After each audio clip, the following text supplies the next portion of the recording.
मेरी तो कुछ समझ में नहीं आ रहा है माँ कि तुम उस तस्वीर को कैसे झुठला सकती जो मैंने खुद अपनी आंखों से देखी है। अगर वो आदमी झूठ बोल रहा है तो सच क्या है माँ? अब तो सच बोल दो माँ, प्लीज माँ मुझे बताओ। माँ माँ माँ मुझे बताओ सच क्या है माँ? माँ प्लीज, माँ मैं तुम्हारा बेटा हूं ना माँ, तुम्हें मेरी कसम माँ बताओ सच क्या है माँ? माँ प्लीज बताओ। तुझे सच्चाई सुननी है ना, तो सुन। मैंने तुम सबसे झूठ बोला है। लेकिन क्यों? तुमने रमाकांत की कहानी तो सुन ली, अब सच्चाई मेरे मुंह से सुन लो। हकीकत क्या है मैं तुम्हें बताती हूँ। उस झूठे आदमी ने मुझ पे इल्जाम लगाए, जबकि वो खुद किसी रामकली के साथ गुलछर्रे उड़ाता था, कोई काम नहीं करता था, मेरी कमाई पर जीता था, मेरी कमाई से शराब पीता था और रामकली के खर्चे उठाता था।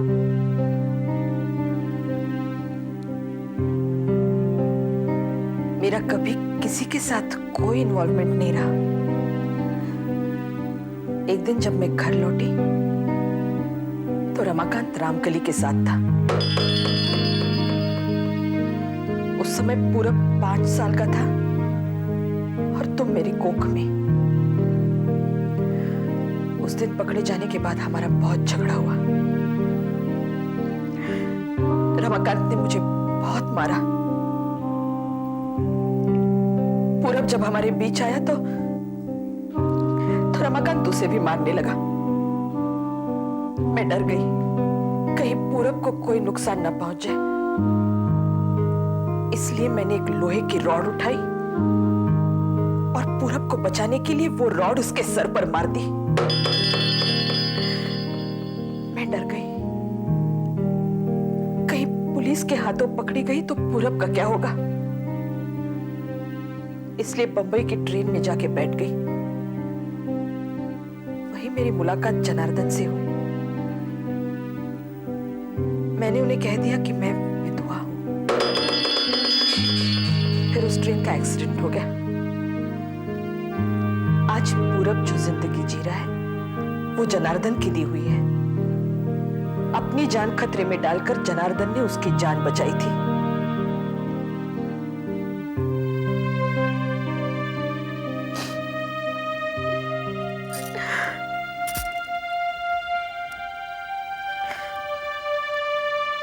मुझे जनार्दन का सहारा मिल गया।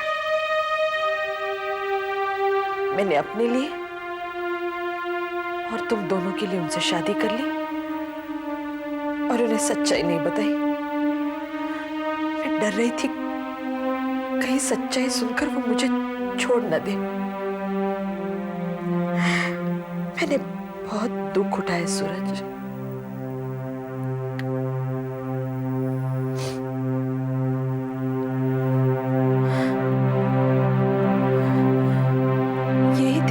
सच्चाई है। हाँ, कसूर जरूर मेरा है, लेकिन तू मुझे अभी एक वादा कर, ये सब अभी किसी को नहीं बताएगा। जब वक्त आएगा तो मैं जनार्दन को सब कुछ बता दूंगी, फिर चाहे जो अंजाम हो।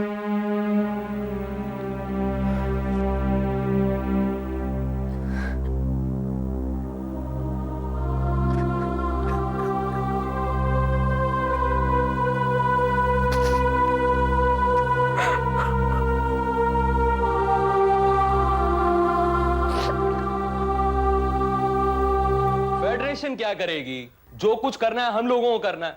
मैं सब संभाल लूंगा, तुम लोग जाओ अभी।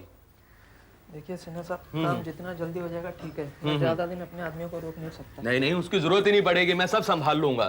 तुम लोग जाओ।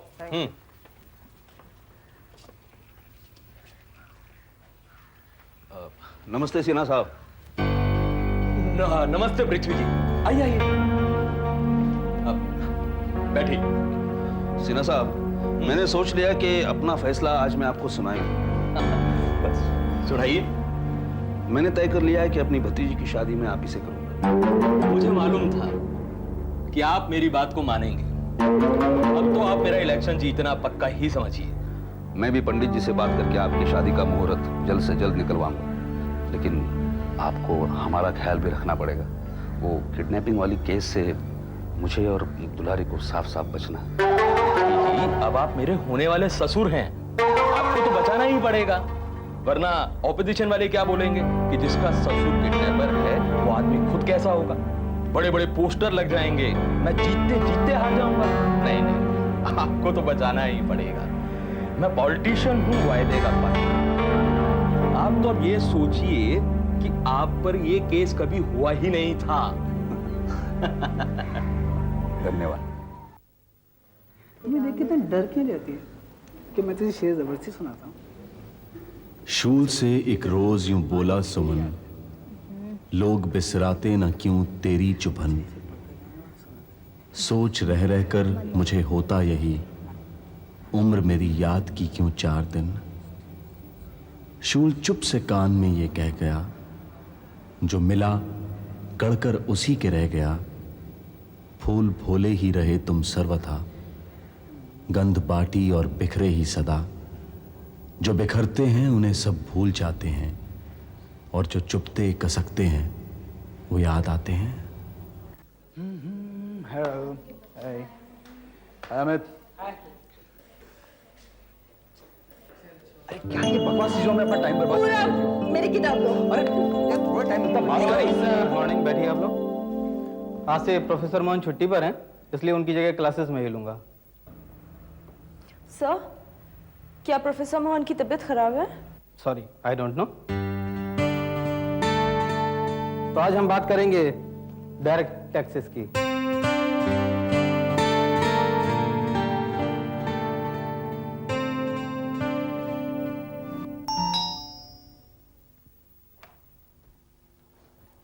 नमस्ते बड़ी माँ। नमस्ते बेटा, आओ ना, अंदर आओ। कैसे हो? बस ठीक हो। आज रास्ता कैसे भूल गए? मुझे मालूम है जरूर मोहन ने तुम्हें फोन किया होगा। मोहन भैया? बड़ी माँ, आप हमेशा क्रेडिट मोहन भैया की क्यों देती है? क्या मैं अपनी मर्जी से आपसे मिलने नहीं आ सकता? अरे नहीं नहीं, ये तो तुम्हारा भी घर है। बड़ी माँ, वो मोहन भैया कहाँ है? मोहन तो रामपुर गया है किसी काम से। अच्छा अच्छा अच्छा अच्छा अच्छा अच्छा। अच्छा बताओ, क्या खाओगे? ओह, मेरे लंच टाइम में आने का मतलब आप समझ गई बड़ी माँ। नहीं, मैं कुछ और भी समझ गई हूँ। क्या? पहले एक काम करो, यहाँ बैठो। मैं? बैठो। अब बताओ क्या बात है, तुम इतने परेशान क्यों हो? बड़ी माँ, दरअसल पापा और माँ के बीच में कुछ टेंशन चल रहा है। कहीं कहीं इसका कारण मैं तो नहीं? नहीं बड़ी माँ, आप किसी को क्या टेंशन देंगी बड़ी माँ, आप तो बहुत अच्छी है। तो फिर? बड़ी माँ, वो एक फकीर गजानन ने। गजानन? हाँ बड़ी माँ, उसी की वजह से सब टेंशन शुरू हो गया। दरअसल गलती मेरी है बड़ी माँ, मुझे वो मंदिर में मिल गया बड़ी माँ। कहने लगा कि माँ का पड़ोसी था, पूरा भैया के पापा के दोस्त। 21-22 साल पहले की बातें बताने लगा तो मैंने उसे घर का पता दे दिया। एक दिन वो घर आ गया, बस तभी से माँ और पापा के बीच में टेंशन शुरू हो गया। माँ आजकल कुछ बदल सी गई है बड़ी माँ। तुम नहीं समझोगे, पति पत्नी के बीच तो ऐसा होता ही रहता है। तुम अपने छोटे से दिमाग पर इतना जोर मत डालो। बड़ी माँ, अब आप मेरी तरह एक्टिंग कर रही हैं। आप सोच कुछ और रही है, कह कुछ और रही है। हाँ धीरज, जब अपने किसी वजह से दुखी हो जाते हैं तो दुख तो होता ही है। तुम चिंता मत करो, सब ठीक हो जाएगा। मैं तुम्हारे लिए खाना लेकर आती हूँ। अगर पहले पता होता तो तुम्हारी पसंद का कुछ खास बना देती, लेकिन आज मोहन भी यहाँ नहीं है, इसीलिए कुछ खास बनाया नहीं। तुम बैठो, मैं अभी आती हूँ। बड़ी माँ, अगर पापा यहाँ आए तो उनसे कुछ कहना नहीं। अरे नहीं बेटा, उनसे कुछ नहीं कहूंगी, लेकिन तुम अपनी माँ का ख्याल जरूर रखना। थैंक यू बड़ी माँ।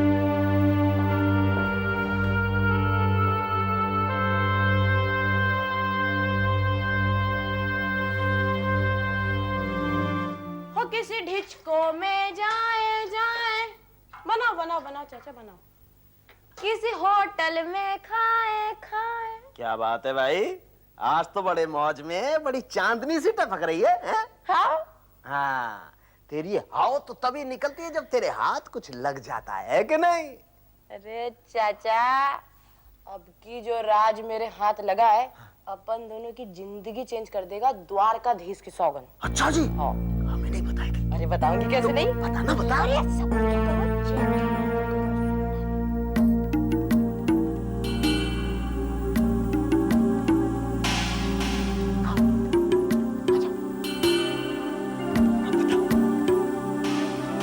गजानंद आया था ना, जिसको बीबी जी ने अपने पति का दोस्त कहकर मिलवाया था बाबूजी से। अच्छा, वो जो फकीर सा देखा था?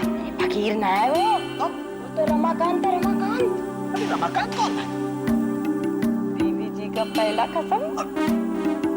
अरे पर वो तो 20 साल पहले मर गया, पता है? अब जिंदा हो गया।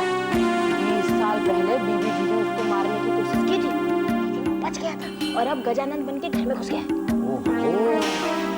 यानी एक औरत और दो मर्द।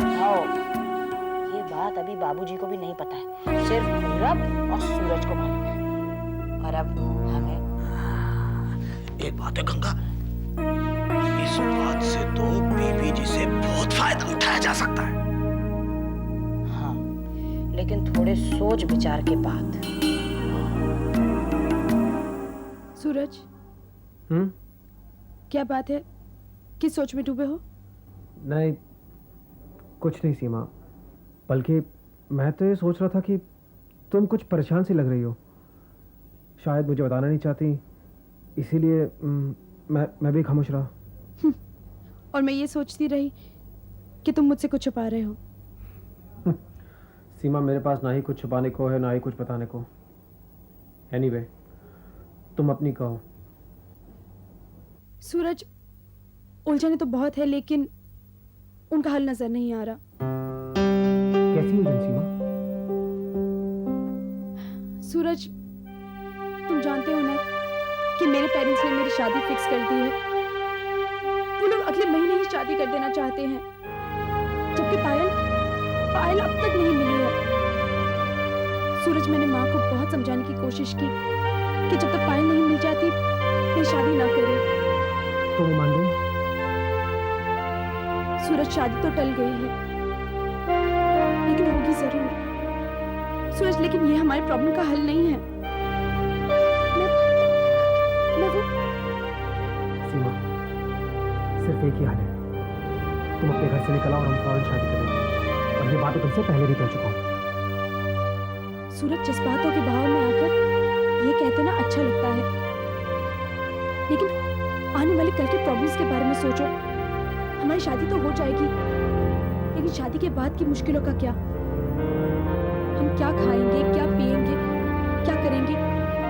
और जिंदगी जीने के लिए ये सब चीजों की बहुत जरूरत है, और हमारे पास तो कुछ भी नहीं है। और मेरे माँ बाप हमें चैन से जीने नहीं देंगे। और जल्दबाजी में कदम उठाने से पहले हमें सोच लेना चाहिए। और वैसे भी तेरे से प्रैक्टिकल प्रॉब्लम तुम समझने की कोशिश क्यों नहीं करते हो? आने वाले कल को सुखी बनाने के लिए आज का दुख तो हमें सहना ही पड़ेगा। एनीवे, देर हो रही है, चले? चलो।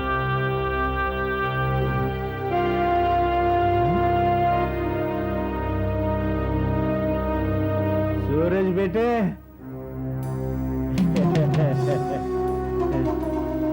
कैसे हो बेटा?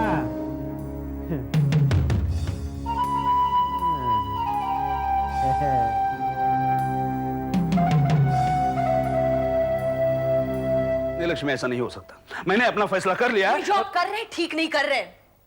मैंने तुमसे उसी वक्त कहा था कि तुम इस मामले में कुछ मत बोलना। क्यों ना बोलूं?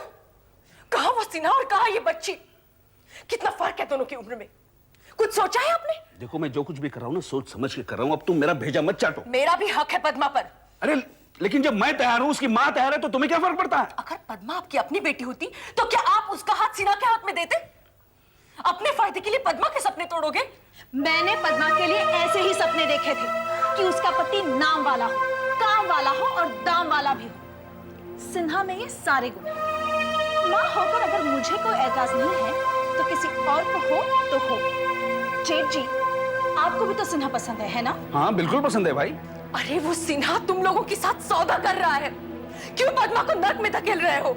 नर्क तो पद्मा ने ही पहले से हम सब के लिए तैयार करके रखा है। अरे ऐसे रंग-ढंग वाली लड़की के साथ शादी करने के लिए कौन तैयार हो सकता था? जेठानी जी, वो तो हम सबके भाग अच्छे हैं जो सिन्हा का रिश्ता आया है उसके लिए। और सुन लीजिए, आपको पद्मा की चिंता करने की कोई जरूरत नहीं है, समझी? ये घर जेठ जी का है, इसलिए आखिरी फैसला इन्हीं का होगा। और ये फैसला कभी बदल नहीं सकता, समझी तुम?